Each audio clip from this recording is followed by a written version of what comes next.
인생의 황혼기, 당신은 무엇을 위해 몸부림치고 있습니까? 더 많은 돈, 더 넓은 집, 더 높은 지위? 저는 그 모든 것을 가졌다가 한순간에 잃었습니다. 200억 기업의 CEO에서 월세 아파트 노인으로. 그리고 그 바닥에서 충격적인 진실을 발견했습니다. 오늘 여러분께 제 인생을 완전히 바꾼 노년의 빼기 혁명을 공개합니다. 불필요한 관계부터 약물 의존까지 이 6가지를 과감히 줄이자 제 삶은 180도 달라졌습니다. 돈 한 푼 들이지 않고 건강을 되찾고 끊어진 가족 관계를 회복한 비결. 지금 바로 시작합니다. 안녕하세요. 저는 용인에 사는 올해 69살 박중호라고 합니다. 한때는 200억대 기업의 대표였지만 지금은 월세 아파트에 사는 평범한 노인입니다. 20대 후반에 작은 가전 공장을 시작해 20년 동안 키워 매출 200억 원을 달성했지만 무리한 사업 확장과 해외 시장 진출, 그리고 글로벌 금융위기가 저희 사업을 무너뜨렸습니다. 결국 60세의 모든 것을 잃고 파산했습니다. 그날 아내는 이혼 서류를 들고 나타났습니다. 중호 씨, 난 부자의 아내도 파산자의 아내도 될 준비가 안 됐어. 20년 함께한 아내의 마지막 말이었습니다. 파산 후 3년간은 제 인생에서 가장 어두운 시간이었습니다. 우울과 자책, 술에 의존하며 하루하루를 버텼습니다. 강남 아파트, 고급 외제차, 제주도 별장. 모두 남의 이야기가 되었고 두 자녀와도 연락이 끊겼습니다. 그러던 어느 날 우연히 지나가던 노인복지관에서 자원봉사자를 모집한다는 현수막을 보았습니다. 특별한 이유 없이 그저 시간을 보내기 위해 발걸음을 옮겼습니다. 복지관에서 저는 제 경험을 살려 시니어 창업 멘토링을 시작했습니다.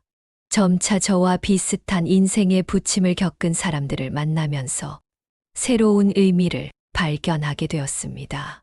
실패를 겪고 나니 비로소 보이는 것들이 있더라고요.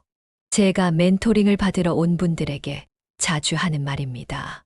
파산이라는 쓰라린 경험이 오히려 저에게 진정한 삶의 가치를 깨닫게 해주었으니까요. 오늘 저는 제가 깨달은 노년기에 꼭 줄여야 할 것들에 대해 이야기하고 싶습니다. 인생의 황혼기에 들어선 우리가 더 행복하고 의미 있는 삶을 살기 위해 무엇을 버려야 하는지, 또 무엇을 지켜야 하는지에 대한 이야기입니다. 인생은 더하기가 아니라 빼기의 미학이다. 나이 들수록 더 많은 것을 소유하거나 성취하는 것보다 불필요한 것들을 덜어내고 정말 중요한 것에 집중하는 것이 행복의 비결임을 깨달았습니다.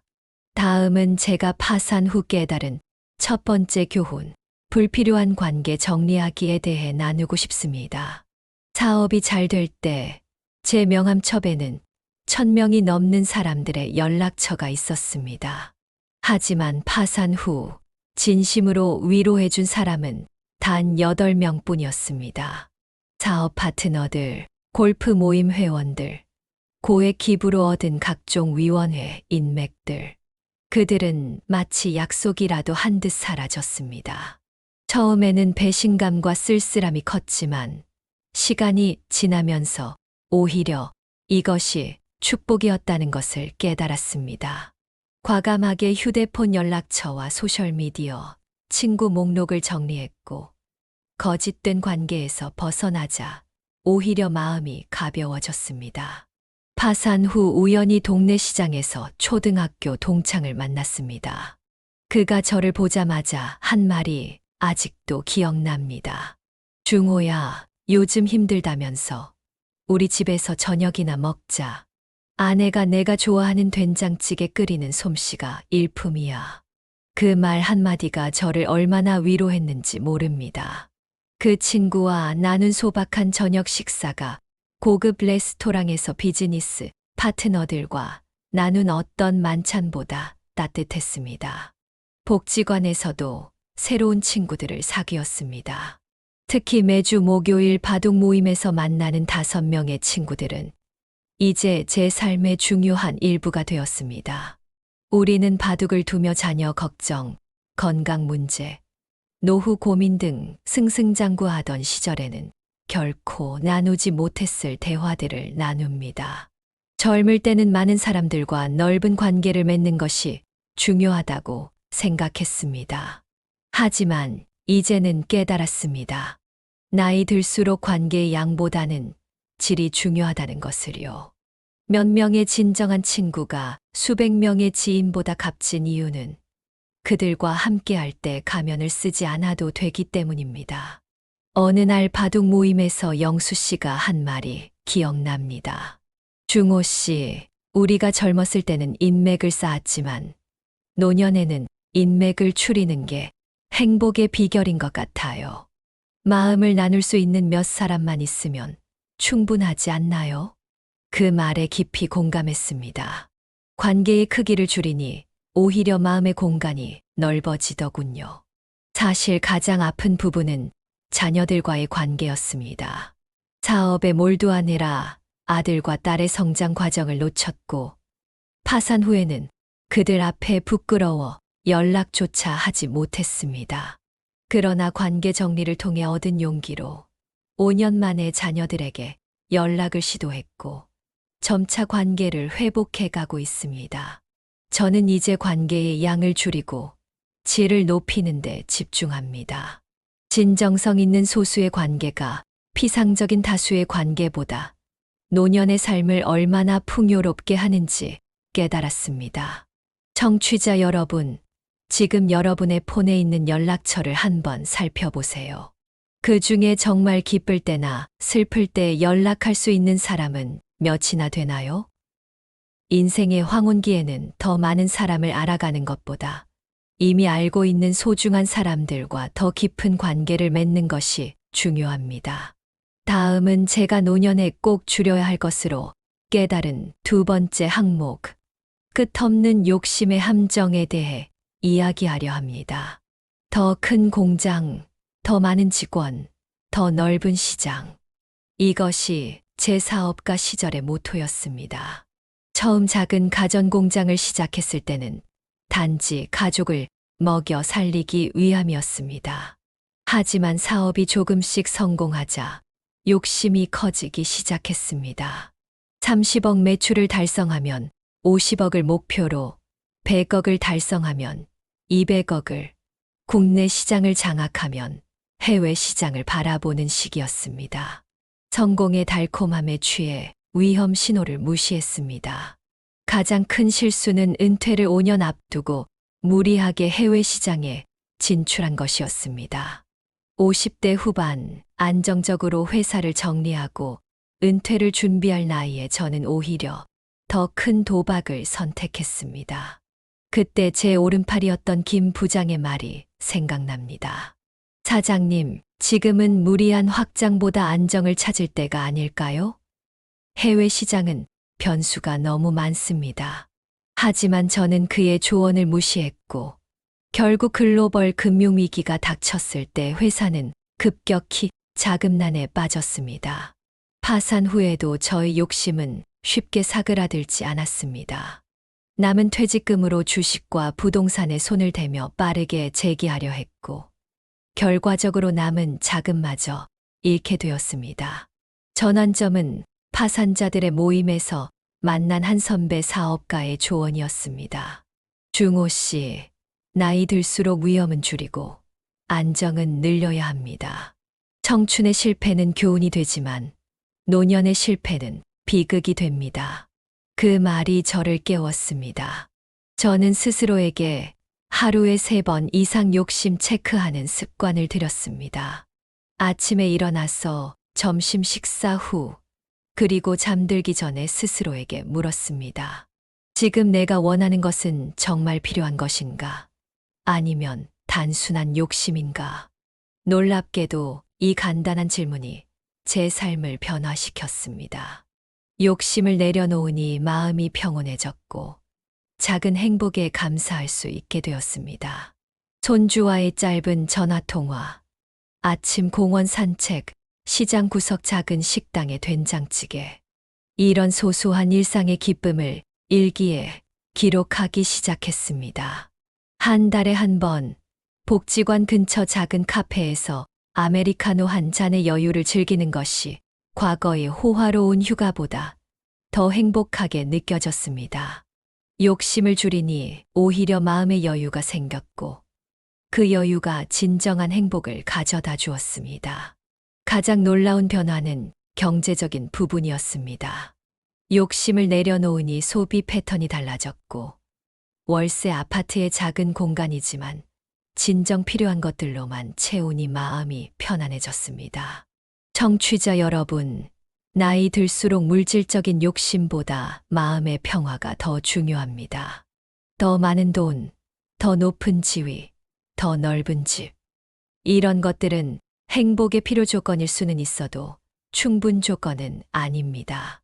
제가 요즘 아침마다 되새기는 문장이 있습니다. 오늘 나에게 정말 필요한 것은 무엇인가? 이 질문을 스스로에게 던져보세요. 답을 찾다 보면 실제로 필요한 것들이 생각보다 많지 않다는 사실에 놀라게 될 것입니다. 다음은 제가 노년에 깨달은 세 번째 지혜, 균형 잡힌 영양 섭취의 중요성에 대해 이야기하려 합니다. 사업가 시절 저는 음식을 그저 에너지원이나 접대의 수단으로만 여겼습니다. 아침은 대부분 거르고 점심은 빠르게 해결했으며 저녁은 주로 접대 자리에서 과식과 과음을 반복했습니다. 건강검진에서 경고가 있어도 나중에 건강해지면 되지라며 무시했습니다. 하지만 파산 후에는 또 다른 극단으로 갔습니다. 우울함의 식욕을 잃거나 돈을 아끼기 위해 라면과 같은 저렴한 인스턴트 식품에 의존했습니다. 어느 쪽이든 결과는 마찬가지였습니다. 건강의 적신호가 켜진 것이죠. 63세에 갑자기 찾아온 어지러움으로 병원을 찾았을 때 저는 고혈압과 당뇨 진단을 받았습니다. 의사는 단호했습니다. 박 선생님, 이대로 가면 3년 안에 큰 병이 올 겁니다. 지금 생활 습관을 바꾸지 않으면 위험합니다. 그 말이 저를 일깨웠습니다. 병원비를 걱정하며 처방약을 받아들고 나오는 길에 문득 깨달았습니다. 돈이 없다고 건강을 포기할 수는 없다. 오히려 나이 들수록 몸에 투자하는 것이 최고의 노후 대책이다. 복지관 영양사의 도움으로 저는 제한된 예산 내에서도 균형 잡힌 식단을 유지하는 방법을 배웠습니다.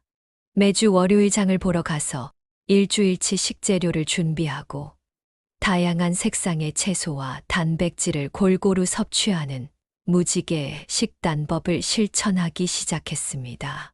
특히 혼자 사는 노인으로서 밥 해먹기 귀찮음을 극복하는 것이 중요했습니다. 저는 일요일마다 반찬을 한꺼번에 만들어 소분해 냉동 보관하는 습관을 들였습니다. 아침에는 간단하게 오트밀과 과일, 점심은 전날 준비해둔 반찬으로, 저녁은 가끔 복지관 식당에서 다른 시니어들과 함께 먹으며 외로움도 달랬습니다. 처음에는 귀찮고 번거로웠지만 점차 식단이 개선되자 놀라운 변화가 찾아왔습니다. 에너지가 넘치고 숙면을 취할 수 있게 되었으며 만성적이던 소화불량도 사라졌습니다. 3개월 만에 약물 복용량도 줄일 수 있었죠. 제가 실천한 간단한 식습관 개선 방법을 몇 가지 나누고 싶습니다.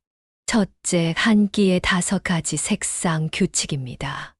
매 식사에 흰색 밥, 두부, 빨간색 고추, 토마토, 녹색 시금치, 브로콜리, 노란색 계란, 호박, 갈색 고기, 버섯 등 다양한 색상의 음식을 포함시키려 노력했습니다. 둘째, 작은 그릇 사용법입니다. 큰 그릇 대신 작은 그릇에 음식을 담아 과식을 방지했습니다. 셋째, 천천히 먹기 습관입니다. 음식을 20번 이상 씹으며 식사 시간을 최소 15분 이상 갖자 적은 양으로도 포만감을 느낄 수 있었습니다.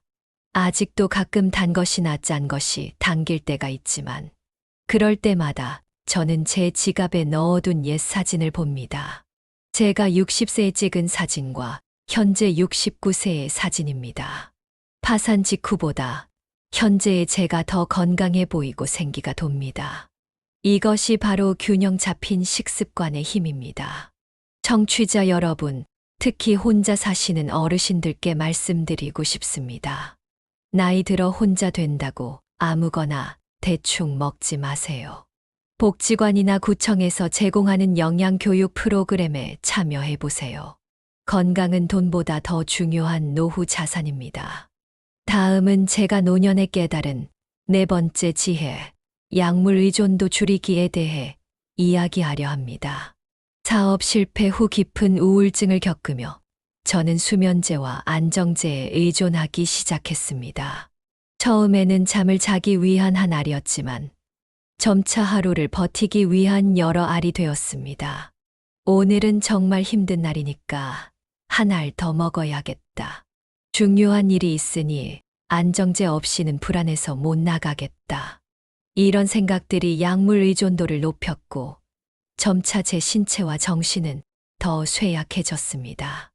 낮에는 안정제로 불안을 억누르고 밤에는 수면제 없이는 잠들 수 없는 악순환이 계속되었습니다. 전환점은 우연히 참석한 무료 건강 세미나였습니다. 그곳에서 과도한 약물 복용의 위험성에 대한 강의를 들었고, 특히 노년기에 약물 의존도를 줄이는 것이 얼마나 중요한지 깨달았습니다. 약물은 단기적 해결책은 될 수 있어도 장기적으로는 더 큰 문제를 만듭니다.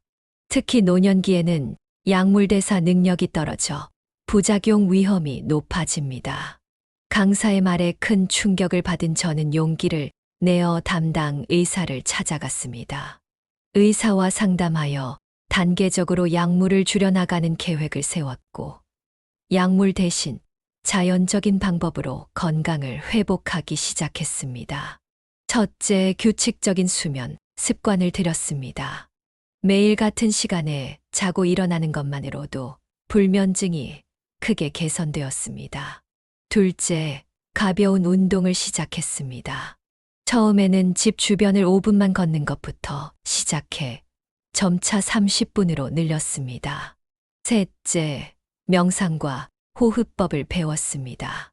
복지관에서 진행하는 명상 수업에 참여하며 불안한 마음을 다스리는 법을 익혔습니다.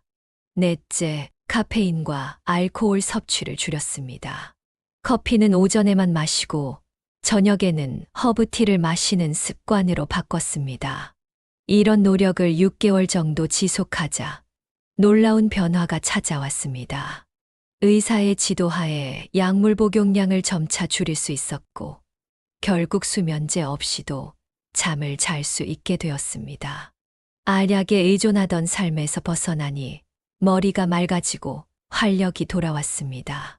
특히 동네 공원에서 만난 아침 체조 모임에 참여한 것이 큰 도움이 되었습니다. 매일 아침 8명의 노인들과 함께 태극권을 하며 신체적 건강뿐 아니라 새로운 사회적 관계까지 얻게 되었습니다.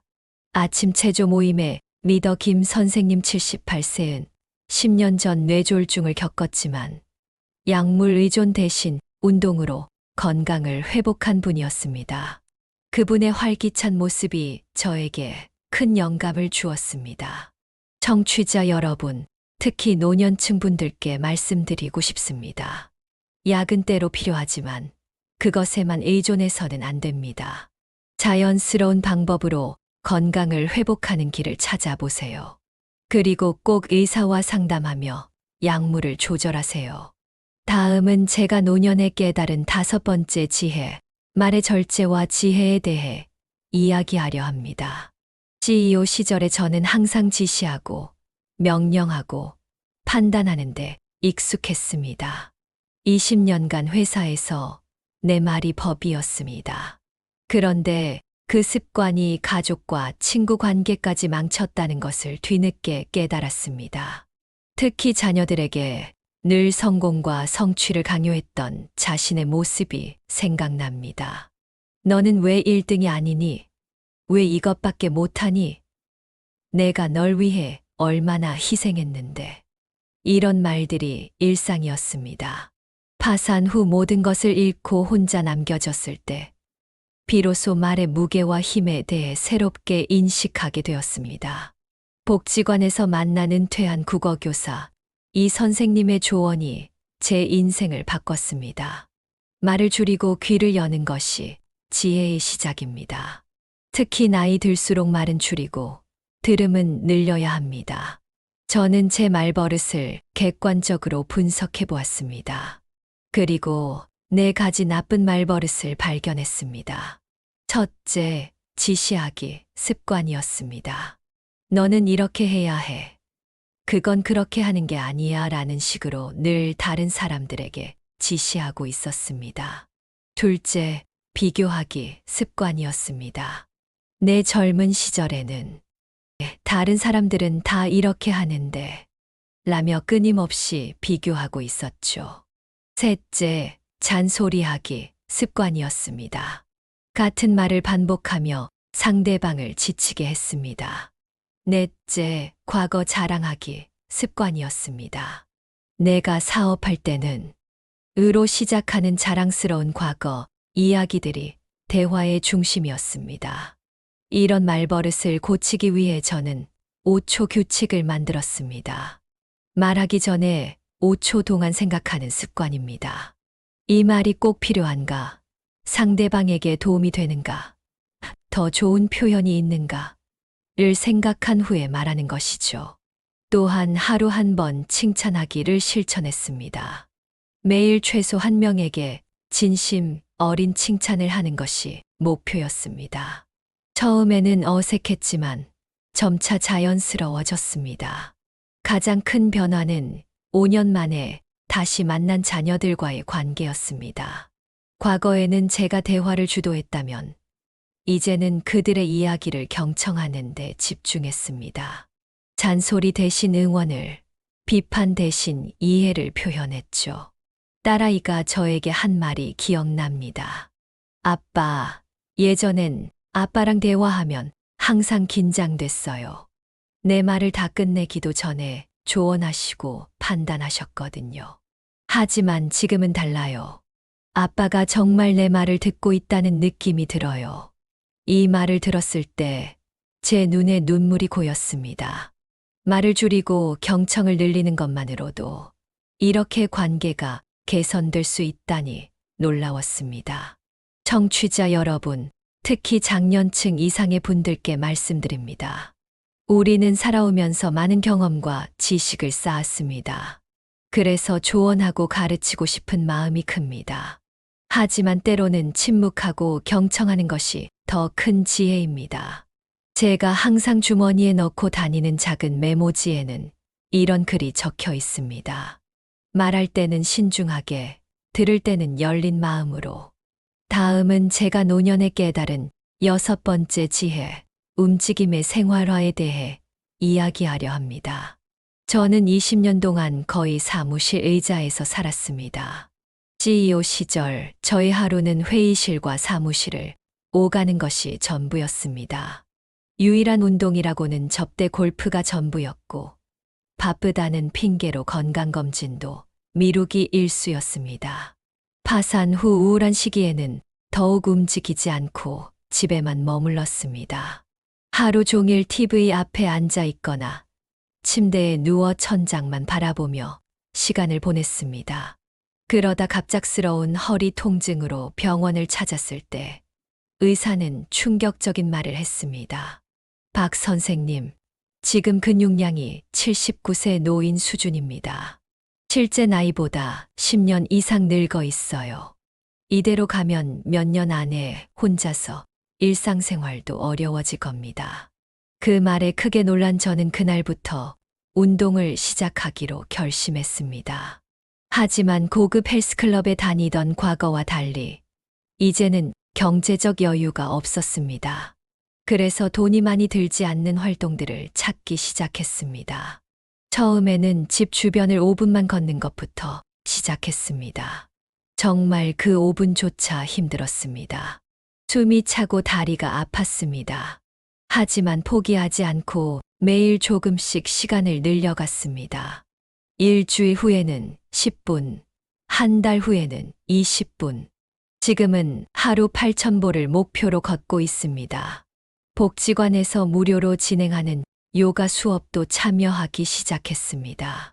처음에는 가장 간단한 동작도 따라하기 어려웠지만 꾸준히 참여하니 점차 몸이 유연해졌습니다. 특히 제가 개발한 광고 운동법을 소개하고 싶습니다. TV를 볼 때 광고가 나오면 그동안 간단한 운동을 하는 방법입니다. 스쿼트 10번, 팔 돌리기 20번, 제자리 걷기 1분. 이렇게 광고 시간마다 운동을 하니 하루에도 꽤 많은 운동량이 채워졌습니다. 가장 큰 변화는 3개월 후에 찾아왔습니다. 허리 통증이 사라지고 계단을 오르내릴 때 더 이상 숨이 차지 않았습니다. 6개월 후에는 근육량이 증가하고 체지방이 감소했다는 검사 결과를 받았습니다. 움직이지 않으면 녹슬고 녹슬면 망가집니다. 기계도 사람도 마찬가지입니다. 이제 저는 새로운 문제에 직면했습니다. 바로 꾸준함이었습니다. 처음의 의지와 달리 시간이 지나면서 운동을 게을리하게 되더군요. 그래서 저는 3가지 전략을 세웠습니다. 첫째, 운동 친구 만들기입니다. 복지관에서 만난 2분과 함께 걷기 동맹을 맺었습니다. 매일 아침 공원에서 만나 함께 걷는 약속을 했죠. 누군가 기다리고 있다는 생각에 비가 오는 날에도 나가게 되었습니다. 둘째, 작은 목표 세우기입니다. 오늘은 어제보다 100보만 더 걷자와 같은 작은 목표를 세워 성취감을 느끼도록 했습니다. 셋째, 보상 시스템입니다. 일주일 동안 목표를 달성하면 저 자신에게 작은 선물을 주기로 했습니다. 좋아하는 커피 한 잔이나 책 한 권 같은 소소한 보상이었지만 꾸준히 운동하는데 큰 도움이 되었습니다. 청취자 여러분, 특히 은퇴 후 집에만 계신 분들께 말씀드립니다. 활동량이 급격히 줄어드는 은퇴 후가 오히려 더 많이 움직여야 하는 시기입니다. 복지관, 주민센터 등에서 진행하는 무료 운동 프로그램을 찾아보세요. 돈을 들이지 않고도 건강을 유지할 수 있는 방법은 많습니다. 다음은 제가 깨달은 모든 변화를 통합한 행복한 노후의 교향곡에 대해 이야기하려 합니다. 모든 변화를 실천한 저는 이제 과거와는 전혀 다른 삶을 살고 있습니다. 화려한 외제차 대신 동네 산책로가, 해외 출장 대신 복지관 봉사활동이, 비즈니스, 미팅 대신 소수의 진정한 친구들과의 만남이 제 일상이 되었습니다. 저는 모든 것을 잃은 후에야 진짜 중요한 것을 얻었습니다. 제가 지난 시간 동안 말씀드린 6가지 원칙, 불필요한 관계 줄이기, 욕심 내려놓기, 균형 잡힌 식단 유지하기, 약물 의존도 줄이기, 말은 줄이고, 경청 늘리기, 규칙적으로 움직이기, 제 삶을 완전히 변화시켰습니다. 특히 의미 있는 변화는 소원했던 자녀들과의 화해였습니다. 파산과 이혼 후 5년 만에 자녀들과 재회한 날, 아들이 건넨 말이 가슴에 깊이 남았습니다. 아버지, 예전에는 항상 바쁘셔서 우리와 함께할 시간이 없으셨잖아요. 지금의 아버지가 더 행복해 보여요. 돈은 적어졌지만 마음은 더 부자가 된 것 같아요. 그 말을 들었을 때 저는 비로소 진정한 성공이 무엇인지 깨달았습니다.